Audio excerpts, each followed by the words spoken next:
ইরানে পূর্ণমাত্রায় হামলার সকল প্রস্তুতি ইসরায়েলের। ইরান বলছে বাতাসা।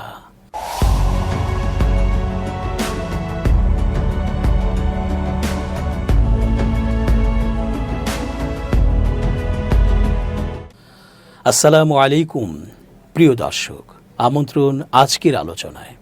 চেঞ্জ টিভির আন্তর্জাতিক চোখ অনুষ্ঠানে এস.জি. রতন স্বাগত জানাচ্ছি।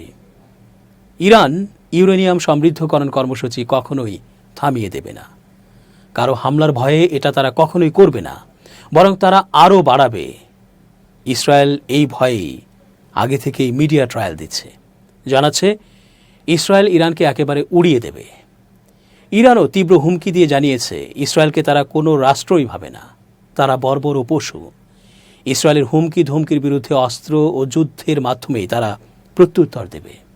বাতাসার মতো করে তারা ইসরায়েলি বাহিনীকে উড়িয়ে দিতেও সক্ষম বলে জানায়। এর জন্য ইরান সবসময়ই পূর্ণ মাত্রায় প্রস্তুত। ইরানের পারমাণবিক অবকাঠামোগুলোয় হামলা চালাতে পুরোদমে প্রস্তুতি নিচ্ছে দখলদার ইসরায়েল। অন্যবারের মতো এবার শুধু একদিনেই এই হামলা থেমে যাবে না, এটি অন্তত সপ্তাহব্যাপী চলবে। বৃহস্পতিবার 22 মে মার্কিন সংবাদ মাধ্যম এক্সিওসকে এ তথ্য জানিয়েছেন দখলদার ইসরায়েলের দুটি সূত্র। তারা বলেছেন, যুক্তরাষ্ট্র ও ইরানের মধ্যে যে পারমাণবিক আলোচনা চলছে সেটি ভেস্তে যাওয়ার অপেক্ষায় আছেন প্রধানমন্ত্রী বেনিয়ামিন নেতানিয়াহু। আলোচনা ভেস্তে গেলেই ইরানের দ্রুত সময়ের মধ্যে হামলা চালানো শুরু করবেন তারা। সংবাদ মাধ্যমটি জানিয়েছে, ইসরায়েলি কর্মকর্তাদের মধ্যে কয়েকটি আগেও ধারণা ছিল যুক্তরাষ্ট্র ইরানের পারমাণবিক চুক্তি আলোর মুখ দেখবে, কিন্তু এখন তাদের কাছে তথ্য আছে এই চুক্তি হবে না। আর এমন কিছু হলে ইসরায়েলকে খুব দ্রুত সময়ের মধ্যে ইরানে হামলা চালাতে হবে বলে জানিয়েছে একটি সূত্র। তবে কেন দ্রুত হামলা চালাতে হবে সেটি স্পষ্ট করেননি তিনি। দুটি সূত্রই অপর সংবাদ মাধ্যম সিএনএনের একটি প্রতিবেদনের সত্যতা নিশ্চিত করেছে। ওই প্রতিবেদনে বলা হয়েছে, ইসরায়েল ইরানের পারমাণবিক স্থাপনায় হামলা চালানোর প্রস্তুতি নিচ্ছে বলে জানতে পেরেছে যুক্তরাষ্ট্রের গোয়েন্দা সূত্র। ইসরায়েলি সূত্রগুলো জানিয়েছে, যুক্তরাষ্ট্রের গোয়েন্দারা তাদের প্রস্তুতি সম্পর্কে জানতে পেরেছে কারণ তারা ব্যাপক পরিকল্পনা প্রশিক্ষণ নিচ্ছেন।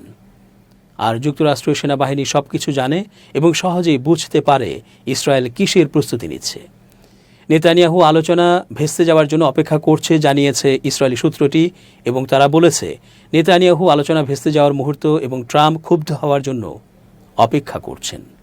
আলোচনা সফল না হলে ট্রাম্প ইরানের পারমাণবিক অবকাঠামোগুলোয় হামলা চালাতে ইসরায়েলকে সবুজ সংকেত দেবেন।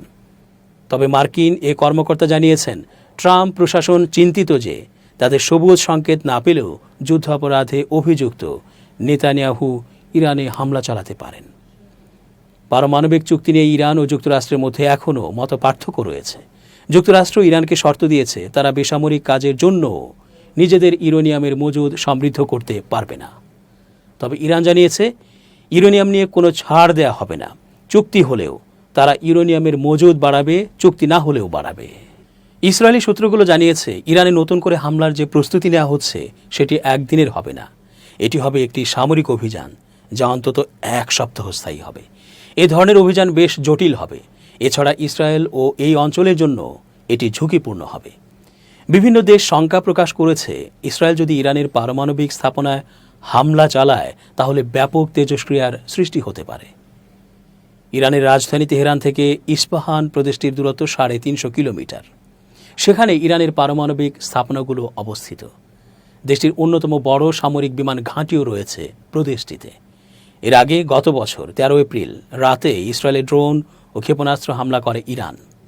দেশটির সশস্ত্র বাহিনীর একটি শাখা ইরানি বিপ্লবী গার্ডের বরাত দিয়ে এমন তথ্যই জানিয়েছিল ইরানের রাষ্ট্রীয় গণমাধ্যম। সে সময় ইসরায়েলের প্রধানমন্ত্রী বেনিয়ামিন নেতানিয়াহু তার যুদ্ধকালীন মন্ত্রিসভার জরুরি বৈঠক ডাকেন। সেখানে ইরানের হামলার জবাব দেওয়ার সিদ্ধান্ত হয় বলে গণমাধ্যমে জানানো হয়েছিল। ইরান ও ইসরায়েলের এই সরাসরি সংঘাতের শুরুটা হয় 2024-এর 1 এপ্রিল। সেদিন দামেস্কে ইরানের কনসুলেটে চালানো হামলায় 2 জ্যেষ্ঠ সামরিক কমান্ডার নিহত হন। আক্রমণের জন্য ইসরায়েলকে দায়ী করে এবং প্রতিশোধ নেওয়ার শপথ করে ইরান। এই হামলা পাল্টা হামলা মূলত 2 দেশের পুরনো বিরোধের তখন পর্যন্ত সর্বশেষ পর্ব ছিল। ইসরায়েল ও ইরান বছরের পর বছর ধরে রক্তক্ষয়ী দ্বন্দ্বে লিপ্ত। আর এর তীব্রতা ভূ রাজনৈতিক বিষয়ের উপর নির্ভর করে, কখনো বাড়ে কখনো কমে। মধ্যপ্রাচ্যে অস্থিতিশীলতার অন্যতম একটি কারণ এটি। তেহরানের কাছে ইসরায়েল হলো ছোট শয়তান ও মধ্যপ্রাচ্যে মার্কিন যুক্তরাষ্ট্রের মিত্র, যাকে তারা ডাকে বড় শয়তান বলে। ইসরায়েলের অভিযোগ, ইরান সন্ত্রাসী গোষ্ঠীকে অর্থায়নের পাশাপাশি ইহুদি বিরোধিতাকে নিজেদের স্বার্থে ব্যবহার করে তাদের বিরুদ্ধে হামলা চালায়। দুই প্রধান শত্রুর মধ্যে দ্বন্দ্বের কারণে বিপুল সংখ্যক হতাহতের ঘটনা ঘটলেও প্রায়শই তা গোপনে হওয়ায় কোনো সরকারই এর দায় স্বীকার করে না। গাজার যুদ্ধ এই পরিস্থিতিকে আরও খারাপ করে তুলেছে। ইসরায়েল ও ইরানের মধ্যকার সম্পর্ক 1979 সাল পর্যন্ত বেশ সৌহার্দ্যপূর্ণ ছিল, কিন্তু এই সম্পর্ক খারাপ হয় যখন আয়াতুল্লাহ কথিত ইসলামী বিপ্লবের মাধ্যমে তেহরানের ক্ষমতা দখল করে। এমনকি শুরুর দিকে ফিলিস্তিনকে বিভক্ত করে 1948 সালে ইসরায়েল রাষ্ট্রের তৈরির বিরোধিতা করলেও মিশরের পর ইসরায়েলকে স্বীকৃতি দেয়া দ্বিতীয় মুসলিম দেশও ছিল ইরান। সেই সময়ে ইরান ছিল পাহলভি রাজবংশের শাহদের দ্বারা শাসিত একটি রাজতন্ত্র, মধ্যপ্রাচ্যে মার্কিন যুক্তরাষ্ট্রের অন্যতম প্রধান মিত্র। এই কারণে আরব প্রতিবেশীদের দ্বারা নতুন ইহুদি রাষ্ট্রের প্রত্যাখ্যানকে প্রতিহত করার উপায় হিসেবে ইসরায়েলের প্রতিষ্ঠাতা ও প্রথম সরকার প্রধান ডেভিড বেন গুরিয়ন ইরানের সঙ্গে বন্ধুত্বের আগ্রহ প্রকাশ করেন এবং তা অর্জনও করেন। কিন্তু 1979 সালে পরিস্থিতি পুরোপুরি বদলে যায়।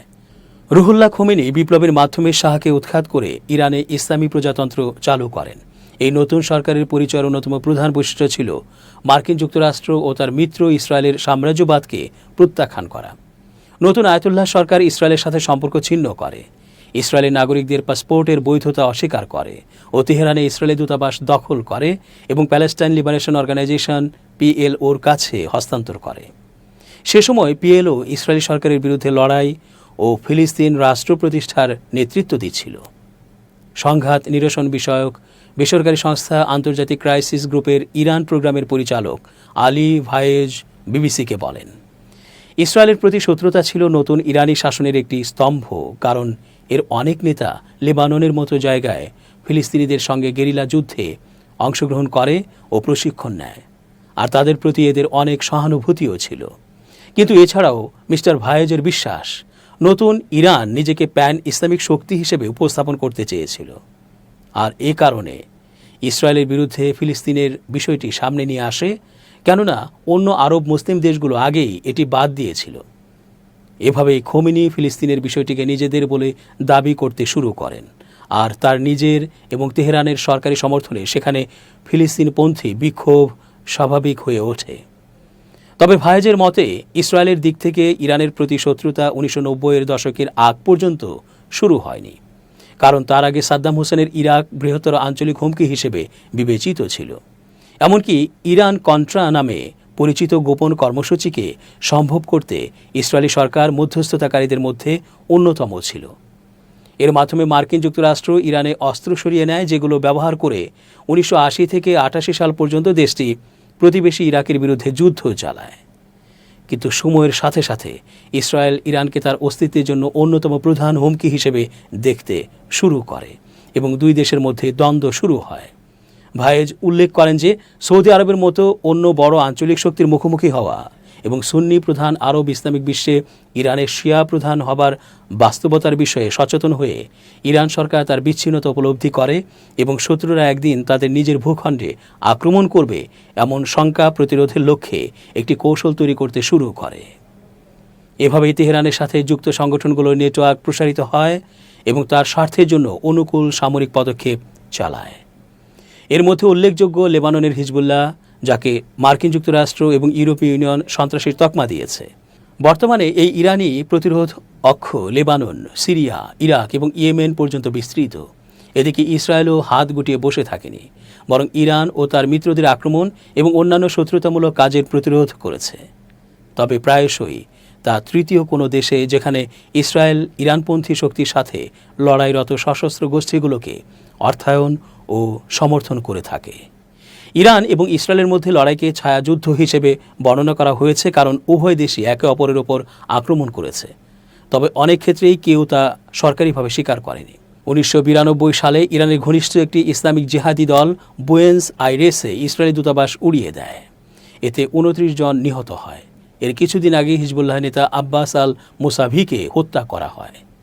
এই আক্রমণের জন্য ইসরায়েলের গোয়েন্দা সংস্থাকে দায়ী করা হয়।